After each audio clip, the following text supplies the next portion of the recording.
नमस्कार, आपके साथ मैं हूं Surabhi Sharma. Super prime time की करने जा रहे हैं शुरुआत बड़ी खबर के साथ, क्योंकि डोनेत्स्क में रूसी सेना को बड़ा नुकसान और डोनेत्स्क में ही यूक्रेन के हवाई हमले को लेकर खबर बड़ी है। आपको बता दें, इसी हमले में रूसी कमांड सेंटर को भस्म करने का दावा किया जा रहा है। वहीं कमांड सेंटर में कई ऑफिसर्स उस वक्त मौजूद थे और कमांड सेंटर में रूसी सैनिकों की मौत को लेकर भी खबर है। पिछले 5 दिनों से रूस में धमाकों का दौर जारी है और यूक्रेन के लगातार हमलों से रूस को भारी नुकसान हुआ है। तेल डिपो, कारखाने, कई अपार्टमेंट तक को निशाना बनाया गया है और रूस की जमीन पर हमले का बदला पुतिन कैसे लेंगे, ये बहुत पहले ही नेटो को बता दिया गया था। अब नेटो के हथियारों से रूस की जमीन पर प्रहार के बाद आशंका यह है कि रूस अपनी खामोशी किसी बड़े धमाके से तोड़ेगा। लेकिन सवाल तो यही है कि क्या ये हमले यूक्रेन की सीमा तक ही सीमित रहेंगे या फिर नेटो से बदला लेने के लिए बाल्टिक और नॉर्डिक देशों तक को धमाकों से दहलाया जाएगा।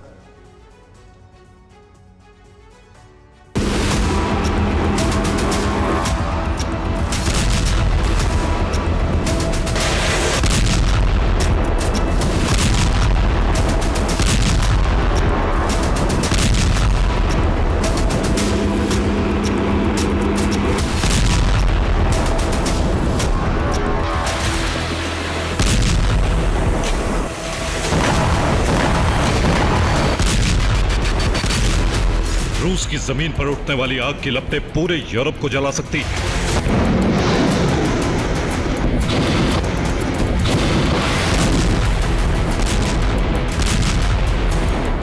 रूसी जमीन पर हो रहे धमाके यूरोप के कई देशों का सुकून छीन सकते हैं।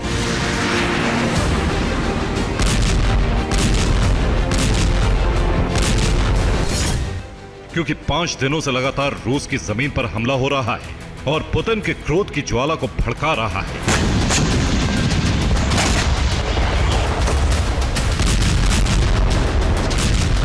ये युद्ध में यूक्रेन की जबरदस्त वापसी है। हार की कगार पर जा पहुंचे यूक्रेन ने फिर दुनिया को चौंकाया है।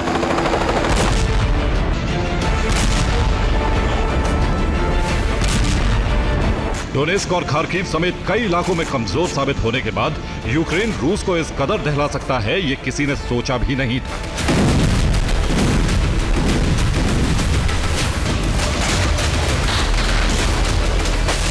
रूस के एंगल्स की यह आग 5 दिनों से यूं ही धधक रही है।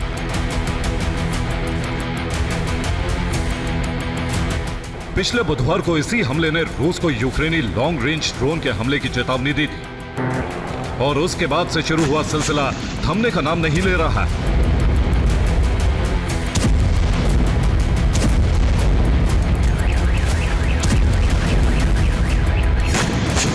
अब तातारिस्तान में यूक्रेन ड्रोन हमले से जोरदार धमाका हुआ। एंगेल्स की तरह ही यहां भी भयंकर आग लगी।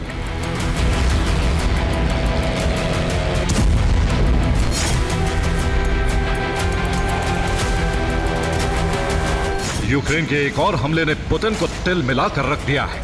यह हमला नोवोरोसिस्क बंदरगाह पर हुआ। बंदरगाह पर रूसी नेवी के युद्धपोत तैनात हैं।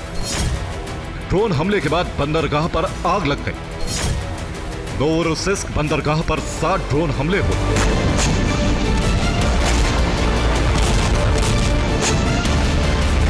रूस में हो रहे इन हमलों के पीछे ही यूक्रेन का एक ड्रोन क्रास्नोदर काई की तरफ गया और यहां के अनापा गैस पंपिंग स्टेशन में जोरदार धमाका हुआ।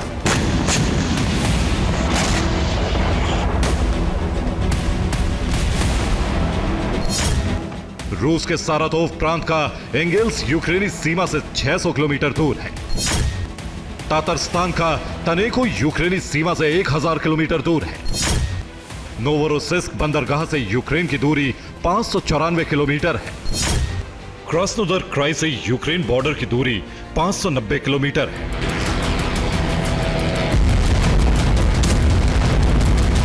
यूक्रेन के ताबड़तोड़ प्रहार को रोकने में रूसी एयर डिफेंस नाकाम रहे। दूसरी तरफ यूक्रेन अब रूस के एयर डिफेंस को भी निशाना बना रहा है।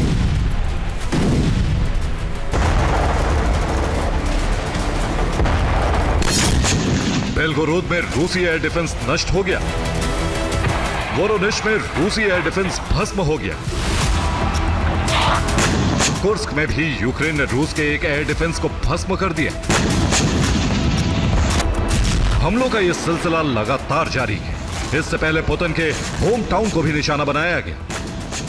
यूक्रेन के हमले में रोस्टोव में हथियारों का एक गोदाम भस्म हो गया, तो वहीं सेंट पीटर्सबर्ग में रॉकेट फ्यूल बनाने वाली फैक्ट्री तबाह हो गई।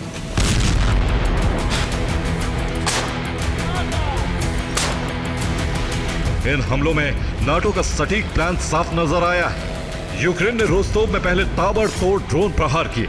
रूसी एयर डिफेंस जब ड्रोन गिरा रहे थे, उसी वक्त एक नेपच्यून मिसाइल दागी गई और रोस्टोव में हथियार का गोदाम भस्म हो गया।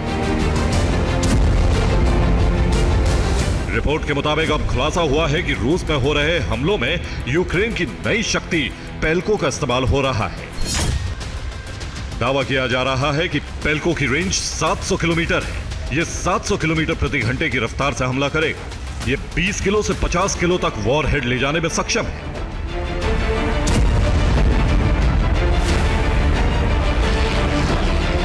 अब यूक्रेन के ऐसे हमलों के बाद ही पुतिन के बड़े प्रतिशोध का डर है, क्योंकि पुतिन अब यूक्रेन के साथ यूरोप में भी बारूद की बरसात कर सकते हैं। नाटो से बदला लेने की तैयारी में पुतिन के टारगेट और हथियार बहुत पहले से ही तैयार हैं।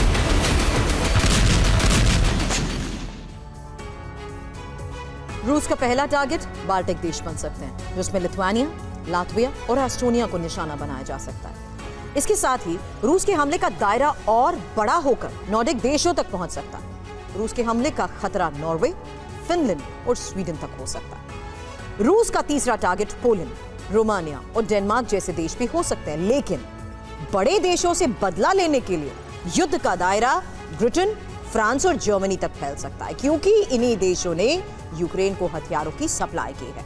हालांकि नेटो से जंग की तैयारी बहुत पहले से हो चुकी है। नॉर्थ सी में रूस के वॉरशिप हैं। यहां से यूरोप के जर्मनी, इटली, ब्रिटेन पर वो हमला कर सकता है। आर्कटिक सागर से रूस नॉर्डिक देशों पर हमले के लिए तैयार है। भूमध्य सागर में भी रूस के वॉरशिप तैनात है और यहां से अमेरिकी नेवी बेड़े पर हमला हो सकता है। आपको यह भी बता दें कि कैस्पियन सागर और बाल्टिक सागर में भी रूस ने सेना तैनात कर दी है और एशिया के मोर्चे पर प्रशांत महासागर और जापान सागर में भी रूसी सेना की मौजूदगी है। अब जापान सागर में चीन के जहाज भी रूस के साथ मौजूद हैं।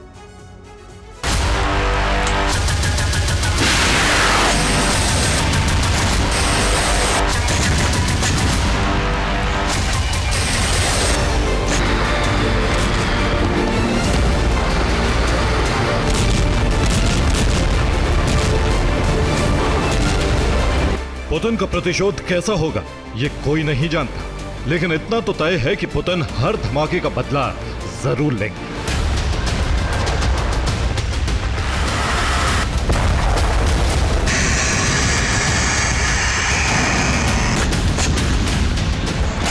यूक्रेन के इस हौसले की वजह नाटो देशों की बैठक को माना जा रहा है। रूस के जिन ठिकानों पर हमले हुए हैं, उसकी सटीक जानकारी यूक्रेन के पास थी।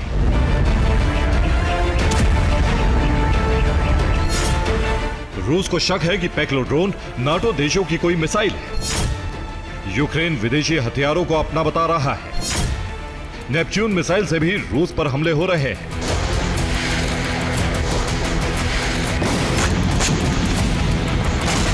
माना जा रहा है कि नाटो की बैठक में यूक्रेन को सीक्रेट बैकअप मिला है। इसी के बाद रूसी धरती पर जलजले की शुरुआत हुई।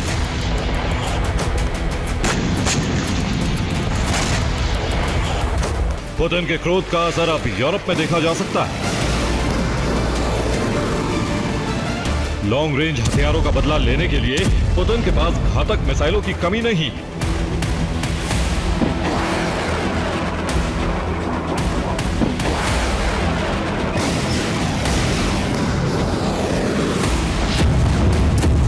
फिलहाल पुतिन यूक्रेन में बड़ी तबाही चाहते हैं और उम्मीद की जा रही है कि जिन जगहों से रूस पर हमले हुए हैं, वहां रूस का मिसाइल प्रहार हो सकता है।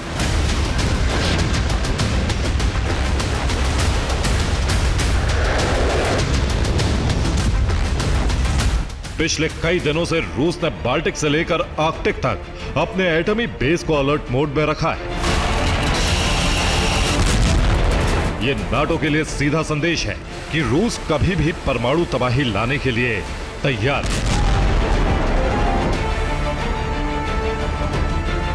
Bureau report, TV9 Bharatvarsh. बड़ी खबर खेरसों में यूक्रेन के हवाई हमले को लेकर है, जहां MiG-29 से गाइडेड बॉम्ब गिराए गए हैं और रूसी कमांड पोस्ट पर बॉम्ब बरसाए गए हैं।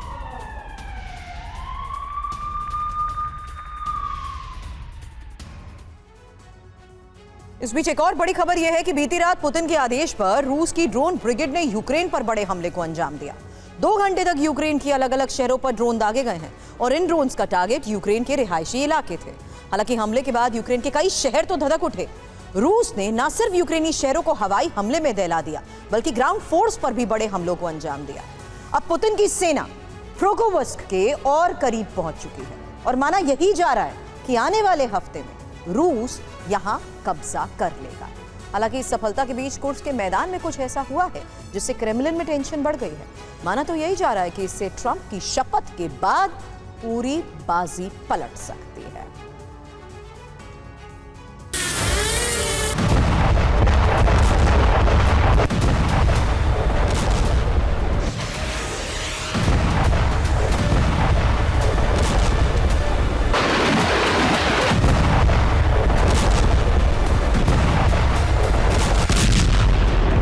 आठ दिन, इतना ही वक्त बचा है अमेरिका के नए राष्ट्रपति की शपथ में, जिसके बाद यह साफ हो जाएगा कि यूक्रेन की तकदीर में क्या लिखा है।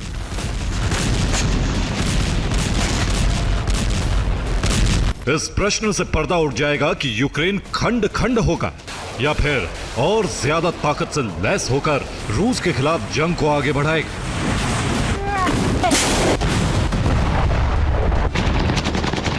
लेकिन ट्रंप की शपथ से पहले पुतिन ने यूक्रेन को राख बनाने के आदेश दे दिए हैं। वो यूक्रेनी शहरों की ऐसी दुर्दशा करना चाहते हैं कि वहां की आवाम खुद ब खुद ज़ेलेंस्की के खिलाफ हो जाए।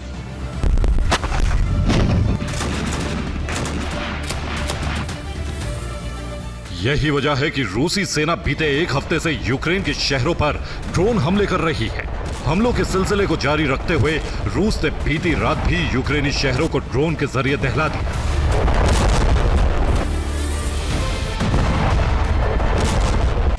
बीती रात रूस ने यूक्रेन के 10 शहरों पर ड्रोन हमले किए। रूसी सेना ने महज 2 घंटे में 94 ड्रोन दागे। दावा है कि यूक्रेन ने 60 ड्रोन मार गिराए, जबकि 34 ड्रोन अलग अलग टारगेट्स को ध्वस्त करने में पूरी तरह सफल रहे।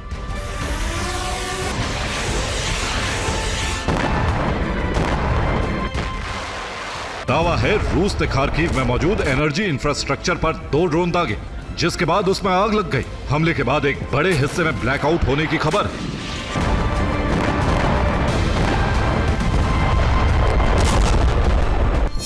एनर्जी इंफ्रास्ट्रक्चर पर हमले में 2 कर्मचारियों की मौत की खबर है। दावा है कि खार्किव के 3 इलाकों में ब्लैकआउट हो गया है।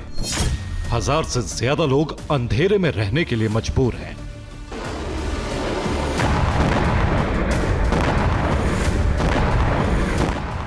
पोल्टावा में भी रूसी सेना ने कई ड्रोन दागे। रूस का दावा है कि उसके हमले सफल रहे। हमले में यूक्रेन के एक हथियार डिपो को तबाह कर दिया गया।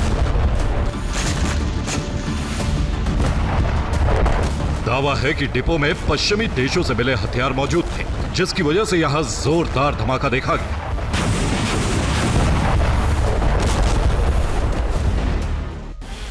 सवाल है कि रूस ने इन ड्रोन हमलों को किस तरह अंजाम दिया और कौन कौन से शहर उसके टारगेट पर थे, ये भी आपको बताते हैं।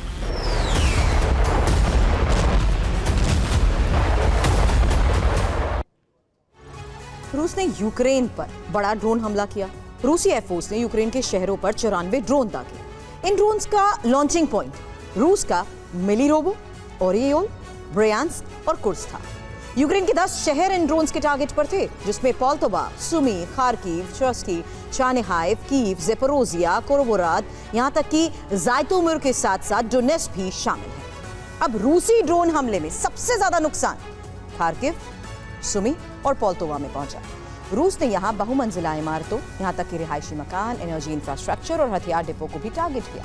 दावा तो यह है कि खार्किव में एनर्जी इंफ्रास्ट्रक्चर को भारी नुकसान पहुंचा है। हालांकि कई रिहायशी इमारतें भी यहां तबाह हो गई हैं। वहीं पोल्तोवा में ही यूक्रेन का एक हथियार डिपो तबाह हो गया।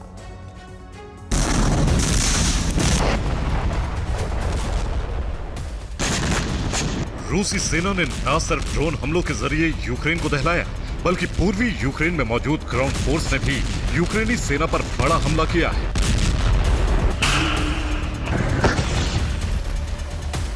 ये डोनेस्क का वीडियो है, जहां यूक्रेनी सैनिक एक घर में छिपे थे। रूस ने ड्रोन हमला कर पूरे मकान को तबाह कर दिया। रूस की होवित्जर ब्रिगेड ने सूमी में बड़ा हमला किया। रूसी सेना ने यहां 3 मोटार क्रू को तबाह कर दिया। खार्किव में रूस ने यूक्रेन के एक T-72 टैंक को ड्रोन दागकर तबाह कर दिया।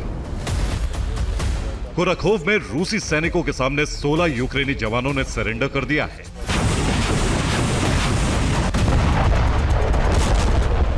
रूस इस वक्त बेहद आक्रामक है। यही वजह है कि रूसी सेना तेजी से नए इलाकों में रूसी झंडा लहरा रही है।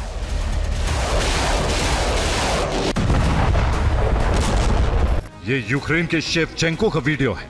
वीडियो में पुतिन का एक सैनिक रूसी झंडा लहराता हुआ नजर आ रहा है। दावा है कि शेवचेंको पर रूसी सेना ने संपूर्ण कब्जा कर लिया है।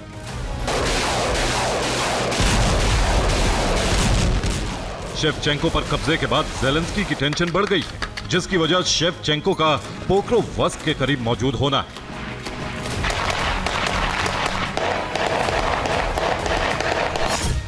दरअसल रूसी सेना ने पोक्रोवस्क को 2 तरफ से घेर लिया है। दक्षिण में रूसी सेना पोक्रोवस्क से महज 3 किलोमीटर दूर है। 24 घंटे पहले ही उसने शेवचेंको पर कब्जा किया है।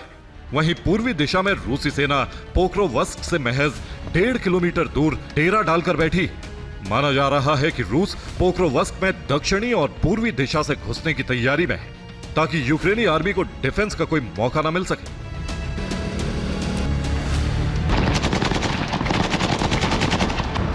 पोक्रोवस्क यूक्रेन के लिए बेहद अहम शहर। यहां कब्जे का मतलब होगा ज़ेलेंस्की सेना का पूर्वी यूक्रेन से नियंत्रण पूरी तरह खो देना। ऐसे में यूक्रेन सेना ने भी पूरी ताकत झोंक दी।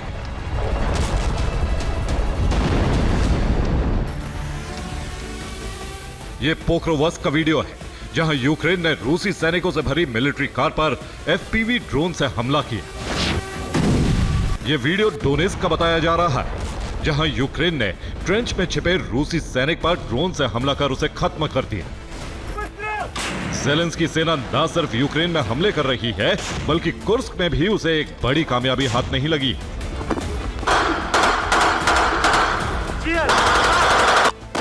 ये कुर्स्क का वीडियो है। दावा है कि यूक्रेन सैनिकों ने इस इलाके से 2 उत्तर कोरियाई सैनिकों को पकड़ा है। यूक्रेन ने कोरियाई सैनिकों की तस्वीरें भी जारी की। इसके साथ ही ID कार्ड भी यूक्रेन ने सार्वजनिक किए।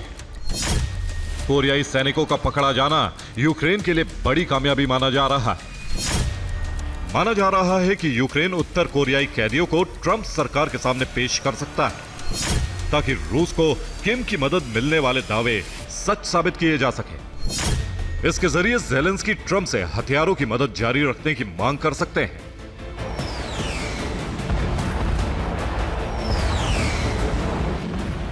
साफ है, ज़ेलेंस्की किसी भी सूरत में सीज फायर नहीं चाहते, क्योंकि इस वक्त युद्ध विराम का मतलब होगा यूक्रेनी जमीन पर रूस का संपूर्ण कब्जा होना, जो यूक्रेन के लिए युद्ध में हार के समान है।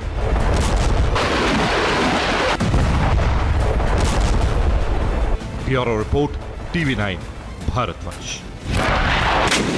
बड़ी खबर है कुर्स्क में रूसी गोदाम पर हमले को लेकर, जहां बाबा यागा ड्रोन ने ग्रेनेड गिराए हैं और पोल्खोवो में हथियार गोदाम ध्वस्त किया है।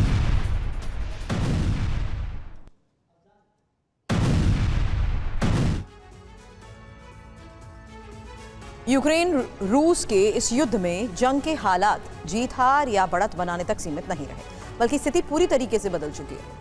इस जंग में ट्रंप साथ दे या ना दे, लेकिन नेटो ने विस्तार की रणनीति के तहत कार्रवाई जरूर शुरू कर दी है, जिसमें रूस के खिलाफ युद्ध का द्वार रोमानिया होगा।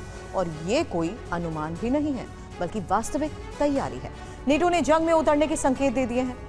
पुतिन ने भी जवाबी कार्रवाई के लिए अपनी तैयारी का ट्रेलर लॉन्च कर दिया है। तो क्या न्यूक्लियर जंग तय हो चुकी है? समझिए इस खास रिपोर्ट से।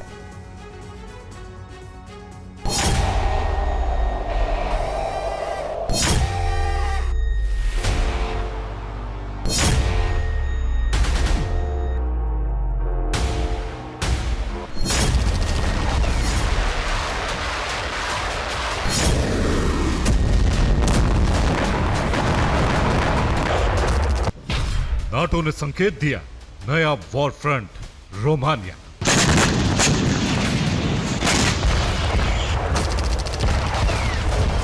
यूक्रेन रूस की जंग में हर दिन बदल रही रणनीति बता रही है कि हालात हार जीत के विकल्प नहीं बना रहे हैं, बल्कि हर दिन अस्थिरता की तरफ बढ़ रहे हैं।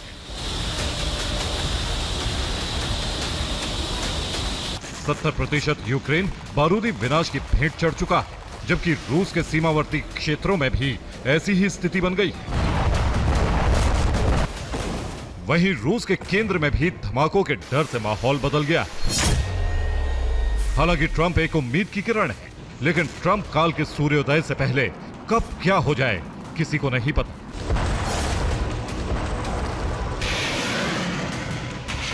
क्योंकि ये युद्ध है जिसके भड़कने से महाविनाश भी संभव है। बदले हालात, नया डर, बरपेगा न्यूक्लियर कहर।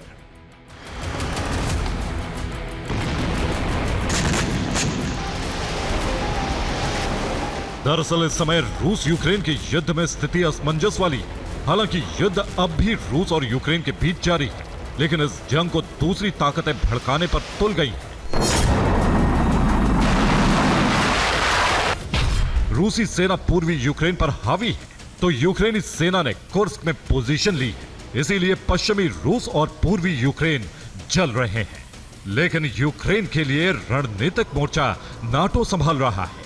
इस रणनीति के तहत क्रीमिया पर भी हमले हुए हैं, जिसके बाद पुतिन ने यूरोप प्लान एक्टिवेट कर दिया है।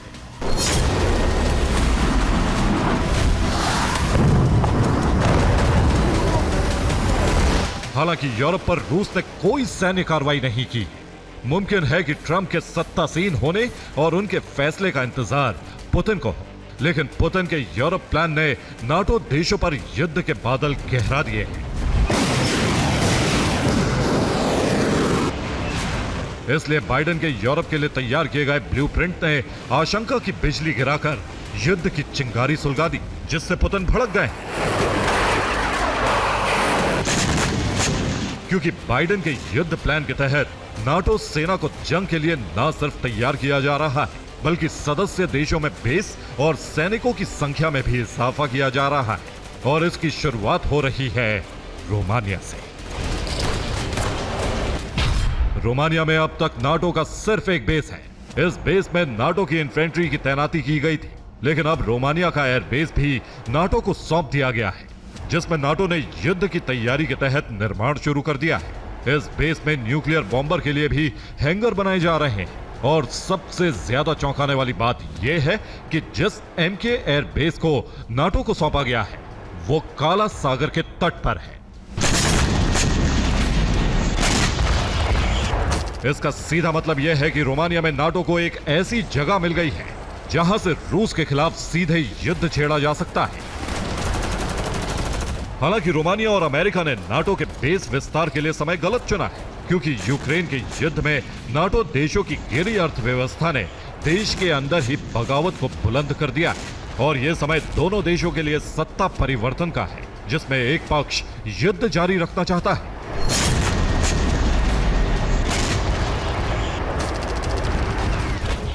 तो दूसरा हर हाल में युद्ध विराम चाहता है। अमेरिका में ट्रंप की रुचि यूक्रेन युद्ध में ज्यादा नहीं, तो वहीं रोमानिया में भी राष्ट्रपति पद के उम्मीदवार कैलिन जॉर्जेस्कू को यूक्रेन के युद्ध से कोई मतलब नहीं है। इसलिए रोमानिया से युद्ध विस्तार का खुलासा हो गया। रोमानिया के स्वतंत्र राष्ट्रपति पद के उम्मीदवार कैलिन जॉर्जेस्कू के मुताबिक देश के नाटो बेस का गलत इस्तेमाल किया जा सकता है। इन बेस के रूस के खिलाफ युद्ध में इस्तेमाल होने की आशंका है। नाटो रोमानिया को युद्ध का द्वार बनाने की कोशिश कर रहा है। यह बात जॉर्जेस्कू ने पूर्वी अमेरिकी नौसेना सील शॉन रियान की चर्चा में कही। इसी आशंका को देखते हुए युद्ध का नया द्वार खुलने से पहले ही पुतिन ने अपनी तैयारी कर ली, जिसमें न्यूक्लियर हमले की तैयारी भी शामिल है। क्योंकि पुतिन ने रूस की न्यूक्लियर पॉलिसी में पहले ही बदलाव कर दिए हैं, जिसके तहत सुरक्षा की दृष्टि से वो न्यूक्लियर हथियारों का इस्तेमाल कर सकते हैं और इन हमलों के सटीक होने की गारंटी रूस के हथियार देते हैं, जिनके इंटरसेप्ट होने का खतरा नहीं है। यानी रूस यूरोप के देशों को अकेला विनाश की आग में झोंक सकता है।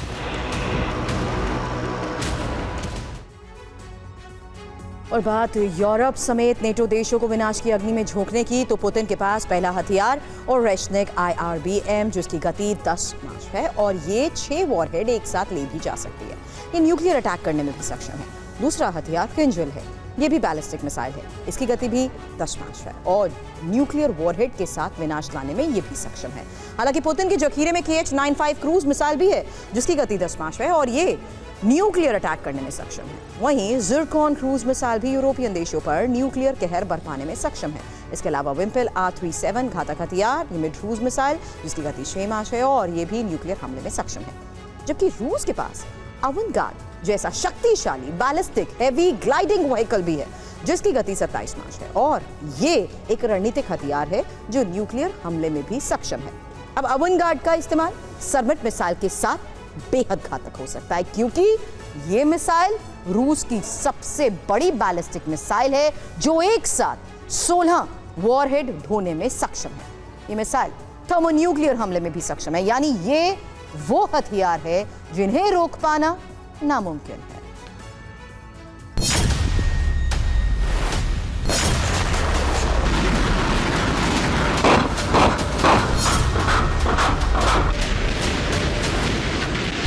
रूस के हाइपरसोनिक प्रक्षेपास्त्र ऐसे हैं जिन्हें इंटरसेप्ट करना नाटो देशों के लिए करीब करीब नामुमकिन है।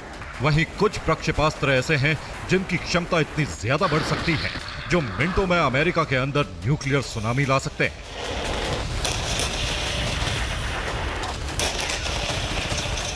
इसीलिए रोमानिया में चुनावी मुद्दा भी नाटो की जंगी तैयारी बन गया है। ऐसे ही ग्रीनलैंड, यूरोपियन यूनियन और जर्मनी में भी नाटो की तैयारी मुद्दा बन गई है। इसलिए पुतिन सीधे जंग छेड़ने या न्यूक्लियर कार्रवाई नहीं करना चाहते। लेकिन इसका यह मतलब नहीं है कि पुतिन शांत बैठे हैं। रूस का यूरोप के खिलाफ एक्शन धरातल पर उतारा जा चुका है, जिसके 4 चरण हैं।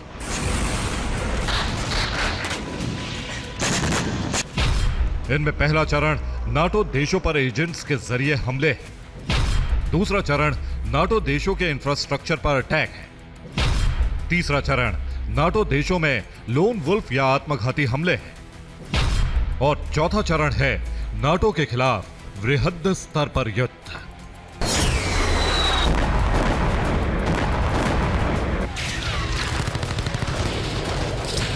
इनमें अमेरिका, ब्रिटेन और फ्रांस ने रूस के एजेंट्स की मौजूदगी का दावा किया है। उनके निशाने पर सैन्य ठिकाने होने का भी दावा किया गया है। लेकिन एक तस्वीर फ्रांस से सामने आई जो बताती है कि युद्ध का दूसरा चरण शुरू हो चुका है।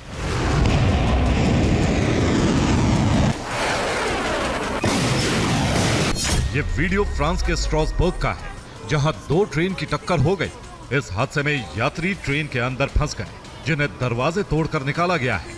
दुर्घटना के बाद सुरंग में धुआं भर गया था और बताया जा रहा है कि हादसे में 30 यात्री घायल हो गए हैं। और इस हादसे को रूस से इसलिए जोड़ा जा रहा है क्योंकि रूसी एजेंसी GRU 1 साल से ऐसी ही घटना को अंजाम देने के लिए एक्टिव थी।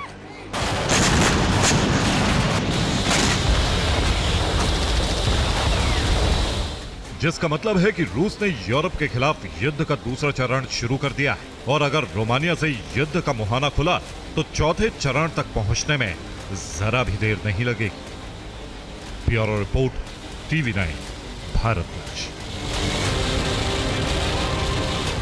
यूक्रेनी वाहन पर रूस के हमले को लेकर खबर बड़ी है, जहां ड्रोन हमले में यूक्रेनी वाहन जल गया है और सैनिकों ने वाहन से कूदकर अपनी जान भी बचाई है।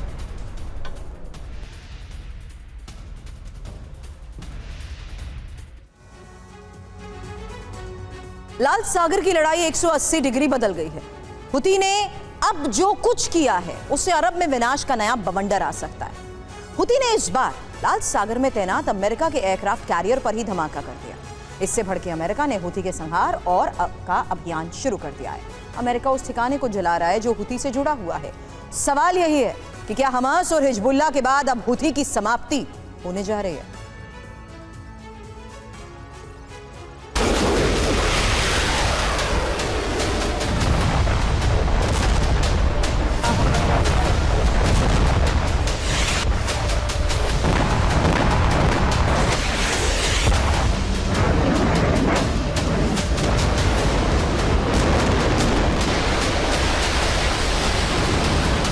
हूती का अंत निकट आ गया है।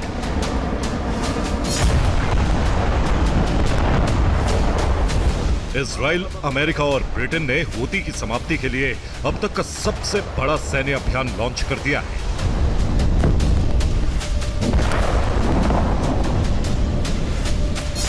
हूती का हाल हमास और हिजबुल्लाह जैसा ही होने जा रहा है। पहले हमास, हिजबुल्लाह और अब हूती। ईरानी प्रॉक्सी के संपूर्ण खात्मे का चरण शुरू हो गया है।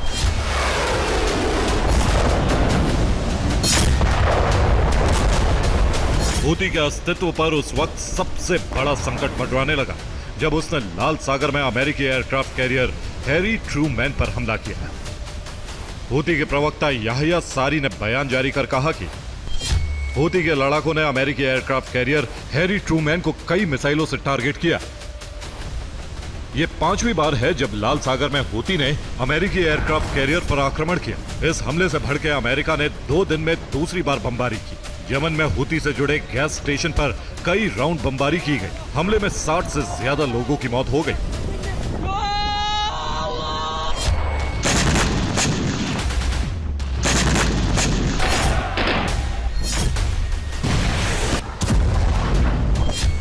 अड़तालीस घंटे में ये दूसरी बार है जब अमेरिका, ब्रिटेन और इजराइल ने यमन में हूती को इतना बड़ा जख्म दिया। मिडिल ईस्ट में हमास, हिजबुल्लाह के खिलाफ भड़की बारूदी चिंगारी ने इजराइल के मिशन को उस दिशा में मोड़ दिया जहां से ग्रेटर इजराइल का रास्ता शुरू होता है।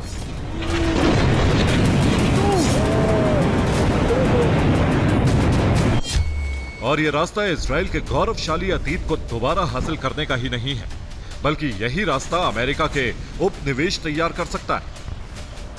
इसलिए इजराइल के मिशन को विस्तार मिला, जिसमें हमास और हिजबुल्लाह को करीब करीब पीछे धकेल दिया गया है। लेकिन विस्तार के इस सपने को पूरा होने में 2 बड़ी अड़चनें सामने हैं, ईरान और हूती।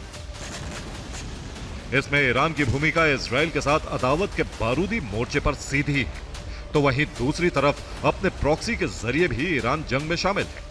इसलिए हमास और हिजबुल्लाह के मोर्चे पर मिली नाकामी के बाद हूती का मोर्चा एक्टिवेट हो गया, जिसने न सिर्फ इजराइल बल्कि लाल सागर क्षेत्र में अमेरिका और इजराइल के लिए भी बड़ा संकट खड़ा कर दिया। इसलिए अब नंबर हूती का आ गया।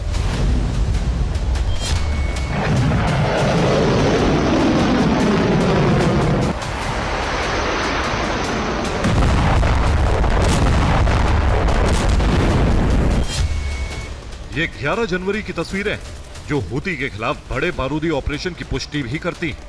इजराइल, अमेरिका और ब्रिटेन की सेना ने संयुक्त कार्रवाई करते हुए हूती के चुनिंदा ठिकानों को निशाना बनाया है। इस कार्रवाई में 20 से ज्यादा बड़े हमले किए गए, जिसमें उत्तरी यमन के अमरान प्रांत में हाफ सूफियान इलाका करीब करीब तबाह हो गया। हूती हेजियाज बिजली स्टेशन को भी बर्बाद कर दिया गया और सना के करीब अल सबीन स्क्वायर भी पूरी तरह नष्ट हो गया। और इस कार्रवाई का मकसद था हूती का संपूर्ण विनाश।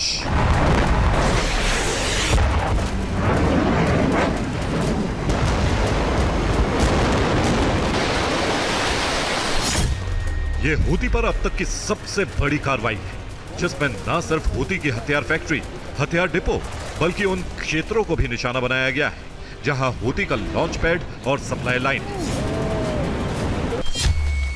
दरअसल हूती के प्रमुख लॉन्च पैड पश्चिम में लाल सागर के तट पर है। ये तट यमन के होदेई दाह प्रांत का हिस्सा है, जहां रास इस्सा पोर्ट हूती के कब्जे में है। यहीं से हूती के ऑपरेशन लॉन्च किए जाते हैं और इसी पोर्ट से हथियारों की सप्लाई भी होती, जिसे अमेरिका, ब्रिटेन और इजराइल ने संयुक्त कार्रवाई में सीधे निशाना बनाया है।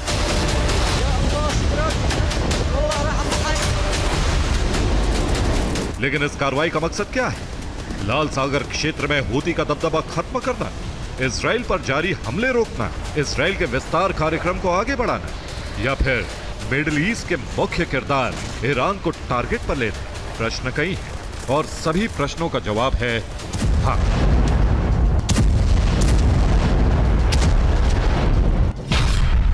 हमास, हिजबुल्लाह के बाद हूती के खिलाफ युद्ध अभियान शुरू हो चुका है। शुरुआती हमले का मकसद ईरान से मिलने वाली मदद रोकना है, इसलिए ईरान हूती की सप्लाई लाइन पर सबसे बड़ा हमला हुआ है और अब सप्लाई लाइन के कटने से ईरान अरब में अकेला पड़ सकता है। हूती के खात्मे के बाद अगला नंबर ईरान का है। इजराइल और अमेरिका का प्लान तैयार है। ट्रंप शासन शुरू होने के साथ ही ऑपरेशन ईरान आरंभ हो सकता है।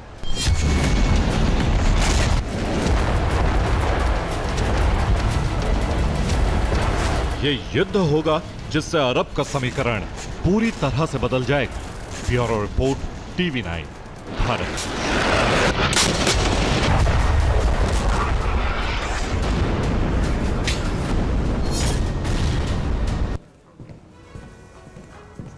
अब हमास और हिजबुल्लाह के बाद अगला नंबर हुथी का है। आपको बता दें, अमेरिका और इजराइल ने हुथी पर हमलों की शुरुआत कर दी, लेकिन माना यह जा रहा है कि ट्रंप का पहला टारगेट ईरान रहने वाला है।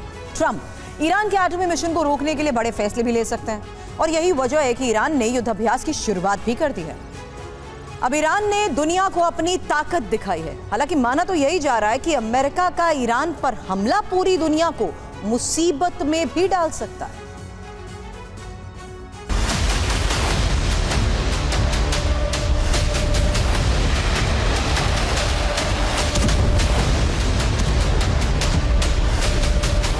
युद्धाभ्यास में मिसाइलें दागी,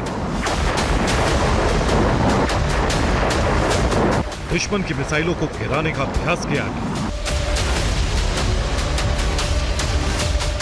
युद्ध की तमाम तैयारियों के बीच ईरान ने अपने अंडरग्राउंड मिसाइल भंडार का वीडियो जारी किया। जानते हैं ये सब क्यों? क्योंकि अमेरिका में ट्रंप काल की शुरुआत होने जा रही है। ईरान अच्छी तरह से जानता है कि आने वाला वक्त ईरान के लिए चुनौतियों से भरा हो सकता है। इसलिए ईरान ने खुद दिखाया है कि ईरान अब कितना शक्तिशाली हो चुका है। ईरान से युद्ध लड़ना कितना मुश्किल है। ईरान के पास मिसाइलों का कितना बड़ा भंडार है। ईरान की सेना कितनी ताकतवर हो चुकी है। अमेरिका में सत्ता परिवर्तन की तैयारियों के बीच ईरान एक बड़े युद्ध की तैयारी कर रहा है। ईरान की युद्ध अभ्यास में सबसे खास था 9-डे मिसाइल का टेस्ट। एयर डिफेंस की इस मिसाइल से बंकर बस्टर मिसाइल को नष्ट करने का अभ्यास किया गया। ऐसा इसलिए क्योंकि ईरान जानता है कि अमेरिका का बंकर बस्टर ही ईरान में तबाही ला सकता है। क्योंकि ईरान के तमाम परमाणु ठिकाने जमीन के भीतर हैं। ईरान के मिसाइलों का गोदाम भी अंडरग्राउंड है। जमीन के नीचे मौजूद ठिकानों में ही ईरान ड्रोन बनाता और रखता है। ईरान को दुश्मनों की मिसाइल से बचाने के लिए कई एयर डिफेंस तैनात हैं, लेकिन शुरुआत से ही ईरान ने कुदरत को भी कवच की तरह इस्तेमाल किया। ईरान ने पहाड़ों के नीचे लंबी सुरंगें बनाई और वहीं अपने हथियार का गोदाम और कारखाने बनाए। अब ईरान को परास्त करना इसलिए इतना आसान नहीं रह गया है। लेकिन अमेरिका के पास कई घातक बंकर बस्टर मिसाइलें हैं। मिसाइलों को गिराने के लिए विमान है। जमीन के कई फीट नीचे तक धमाका करने की क्षमता है। ईरान ने जो तैयारियां की हैं, उसके आगे इजराइल जैसे देश लाचार हैं, क्योंकि उनके पास इतने ताकतवर बंकर बस्टर नहीं जो ईरान के पहाड़ों को भेदकर परमाणु ठिकानों तक पहुंच सकते हैं। ईरान को अगर बंकर बस्टर दे भी दिया जाए तो उसे गिराने के लिए अमेरिका की तरह भारी वजन उठाने वाले बॉम्बर नहीं। यही वजह है कि अमेरिका खुद ईरान के खिलाफ एक्शन की तैयारी में है। ईरान इजराइल पर हमला करके साबित कर चुका है कि ईरान में एक साथ 2000 मिसाइल ड्रोन से हमले की ताकत है। ईरान किसी भी देश के एयर डिफेंस को नाकाम कर सकता है। ईरान अमेरिकी हमले का बदला इजराइल से ले सकता है। और एक्सपर्ट्स के मुताबिक ईरान पर हमला करना अमेरिका और इजराइल के लिए महंगा साबित हो सकता है। ईरान अमेरिका से बदला लेने के लिए अरब में मौजूद अमेरिकी सैन्य बेस को नष्ट कर सकता है। ईरान अमेरिका की मदद करने वाले देशों पर भी मिसाइल और ड्रोन से हमला कर सकता है। ईरान के हमलों से दुनिया में तेल संकट पैदा हो सकता है। तेल के दाम में बहुत अधिक उछाल आ सकता है। पूरी दुनिया की आर्थिक व्यवस्था पर इसका असर पड़ सकता है। इसलिए विशेषज्ञ मान रहे हैं कि ट्रंप हमला करने की जगह दूसरे तरीकों से ईरान पर दबाव बढ़ाने की कोशिश करेंगे। ट्रंप के लिए नई चुनौती ये भी है कि अब ईरान अकेला नहीं रह गया। ईरान के साथ रूस और चीन जैसे देश हैं। नॉर्थ कोरिया भी ईरान की मदद कर सकता है। यही वजह है कि ईरान अब परमाणु मिशन को आगे बढ़ा रहा है और अमेरिका इजराइल से निपटने के लिए युद्ध अभ्यास कर रहा है। Bureau report, TV9 Bharatvarsh. रूस यूक्रेन की जंग का कारण पहली नजर में जेलेंस्की का नेटो की तरफ झुकाव है, लेकिन आपको जानकर हैरानी तो ये होगी कि असल कारण ये नहीं है, बल्कि कारण है पुतिन की सोवियत संघ पुनर्गठन की कोशिश। लेकिन यूएसएसआर गठन का मकसद है क्या? इस सवाल का साधारण जवाब है सीमा का विस्तार। लेकिन पुतिन के लिए सीमा विस्तार जरूरी क्यों है? क्या पुतिन अपना प्रभाव बढ़ाना चाहते हैं या फिर कारण कुछ और है? इन सभी प्रश्नों का उत्तर इस खास रिपोर्ट में।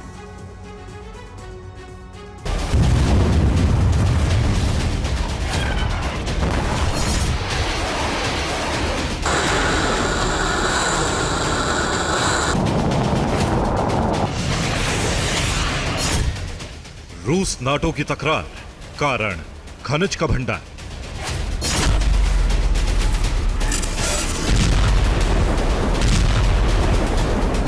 यूक्रेन रूस की जंग के विस्तार का कारण सिर्फ पूर्वी यूक्रेन में रूसी सेना की मौजूदगी या नाटो की सदस्यता नहीं है, बल्कि इसे विस्तार मिल रहा है यूरोप की बढ़ती मुश्किलों से, जिसमें यूरोप से खनिज भंडार से मिलने वाली गैस भी शामिल है। इसीलिए यूरोप के ज्यादातर देशों में युद्ध एक बड़ा मुद्दा बन गया है।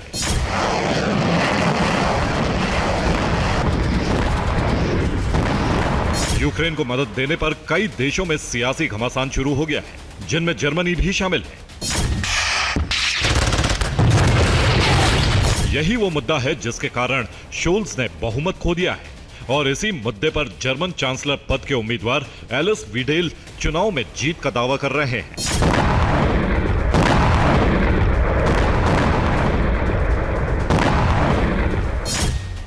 विडेल के मुताबिक रूस के साथ ऊर्जा संबंध बहाल करने के लिए जर्मनी के नागरिक उनकी पार्टी पर भरोसा कर सकते हैं। उनका बयान बताता है कि यूक्रेन की मदद में उनकी कोई दिलचस्पी नहीं है, बल्कि उनकी दिलचस्पी है रूस के साथ बेहतर संबंधों की स्थापना, क्योंकि जर्मनी गैस आपूर्ति के लिए 55% रूस पर निर्भर है। ठीक ऐसे ही ग्रीन ने भी इस युद्ध में रूस की तरफ झुकाव के संकेत दे दिए, यानी युद्ध का भविष्य प्राकृतिक संसाधनों पर निर्भर हो चुका है।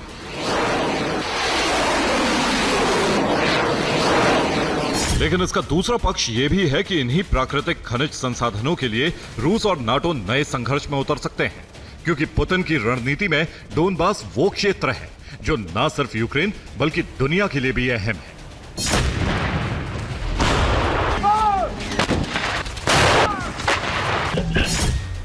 दरअसल पूर्वी यूक्रेन यानी डोनबास क्षेत्र में लिथियम का बड़ा भंडार है। शेवचेंको में 1,38,00,000 टन लिथियम अयस्क मौजूद है, जिसमें लिथियम ऑक्साइड की मात्रा 2,07,000 टन है और इसी शेवचेंको पर अब रूस का झंडा लहरा रहा है।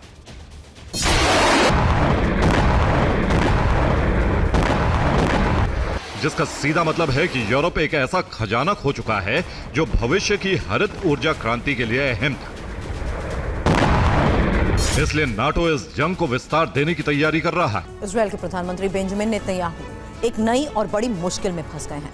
इजराइल में नेतन्याहू के तख्तापलट के लिए सीक्रेट अभियान शुरू हो गया है और जनता के बाद अब इजरायली सेना नेतन्याहू को सत्ता से उखाड़ फेंकना चाहती है। सवाल यही है कि आखिर नेतन्याहू के खिलाफ सेना क्यों बागी हुई है और प्रधानमंत्री और सेना में टकराव की वजह है क्या?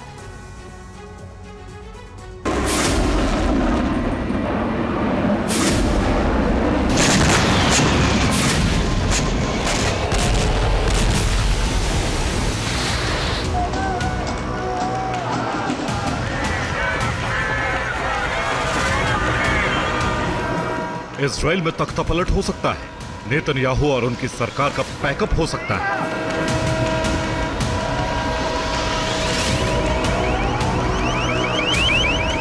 नेतन्याहू शासन पर अब तक का सबसे बड़ा खतरा मंडरा रहा है।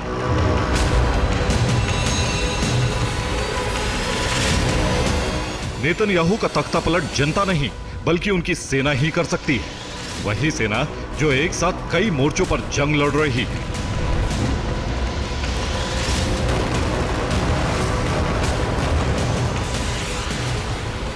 नेतन्याहू ने जो कुछ किया उसे इस्राएली सेना इतना भड़क गई कि सरकार के खिलाफ सीक्रेट संग्राम छेड़ दिया।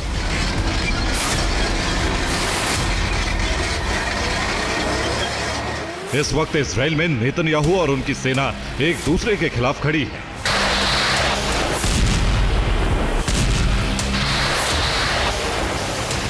सवाल यह है कि आखिर सेना ने नेतन्याहू के खिलाफ विद्रोह क्यों किया? दरअसल हफ्ते भर पहले हमास ने यह वीडियो जारी किया था। इस वीडियो में इजराइल के वो सैनिक हैं जिसे हमास ने गाजा में बंधक बना रखा है। वीडियो में एक महिला सैनिक ये कहती हुई नजर आ रही है कि नेतन्याहू ने सैनिकों को गाजा में मरने के लिए छोड़ दिया है।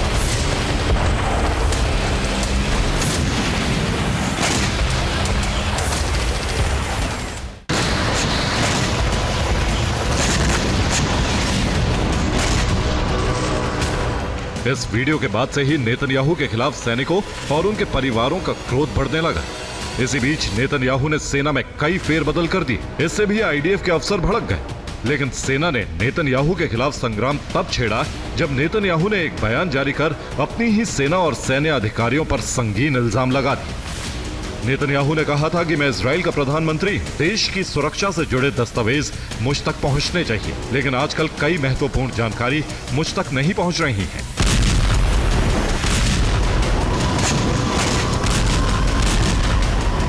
नेतन्याहू के इस बयान से गुस्साई आईडीएफ ने बयान जारी कर कहा कि प्रधानमंत्री का आरोप बेबुनियाद है। सेना प्रधानमंत्री से कोई भी महत्वपूर्ण जानकारी नहीं छिपाती है। नेतन्याहू और सेना में शुरू हुए इस टकराव के बाद माना जा रहा है कि सेना ही नेतन्याहू का तख्ता पलट कर सकती है।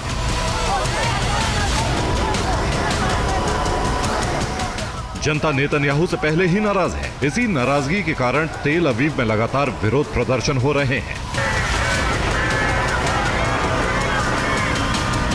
नेतन्याहू अलग थलग पड़ गए हैं। माहौल पूरी तरह से उनके खिलाफ है। ऐसे में अगर इजराइल की सत्ता से नेतन्याहू का पैकअप हो जाए तो किसी को हैरानी नहीं होनी चाहिए। कैलिफोर्निया की आग बुझने का नाम नहीं ले रही है और इस आग में 12,000 मकान जलकर खाक हो चुके हैं। सवाल है, हजारों हेक्टेयर में फैली दशक की सबसे भीषण आग अभी कितनी तबाही और मचाएगी?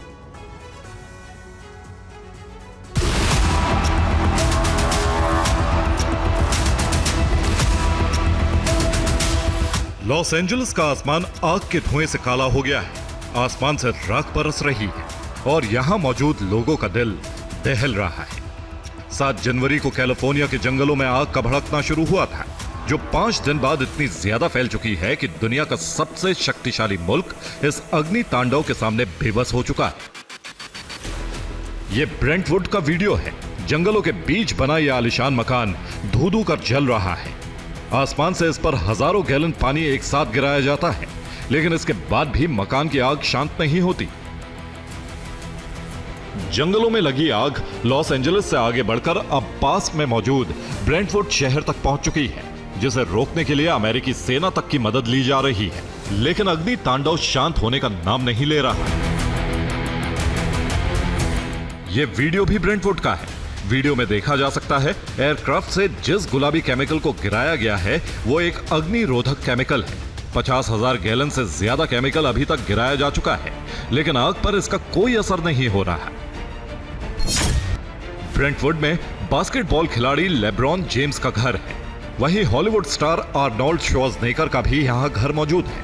डर है कि यह किसी भी वक्त आग की चपेट में आ सकता है। आग से सबसे बुरे हालात लॉस एंजलिस के हैं, जहां आग के बवंडर उठ रहे हैं। दावा है कि यह वीडियो लॉस एंजलिस का है। वीडियो में आग का बवंडर उठता नजर आ रहा है। आसमान में उड़ते अमेरिकी फायर फाइटर्स के हेलीकॉप्टर भी साफ साफ देखे जा सकते हैं। दावा है कि यह शुक्रवार रात 10:45 पर रिकॉर्ड किया गया। धधकती अग्नि के बीच आग का यह बवंडर उठता देखा गया। यह वीडियो अमेरिका में सोशल मीडिया पर इस वक्त सबसे ज्यादा वायरल है, जो प्रशासन और आम लोगों में डर पैदा कर रहा है। कैलिफोर्निया में हालात इस वक्त नर्क जैसे हो गए हैं। यहां फैली आग कितनी भयानक है, इसका अंदाजा इस वीडियो से लगाया जा सकता है। वीडियो में देखा जा सकता है कि आग से पूरी कार जल चुकी है। वहीं कार में लगी स्टील का कुछ हिस्सा पिघलकर सड़क पर आ चुका है।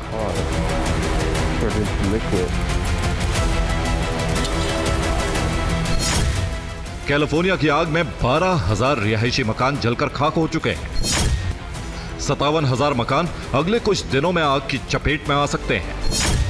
1,53,000 लोगों को घर खाली करने के लिए कहा गया है। आग की चपेट में आकर 16,267 हेक्टेयर से ज्यादा इलाका आग में जलकर खाक हो चुका है। कैलिफोर्निया में फैली आग को बुझाने में इस वक्त 14,000 अमेरिकी दमकल कर्मी लगे हैं, लेकिन इसके बाद भी आग पर काबू नहीं पाया जा सका है। ऐसे में अब मैक्सिको ने अमेरिका के लिए मदद भेजी है। मैक्सिको की तरफ से फायर ब्रिगेड की एक टीम अमेरिका पहुंच चुकी है, जो यहां फैली आग पर काबू पाने में मदद करेगी। Bureau report, TV9 Bharatvarsh.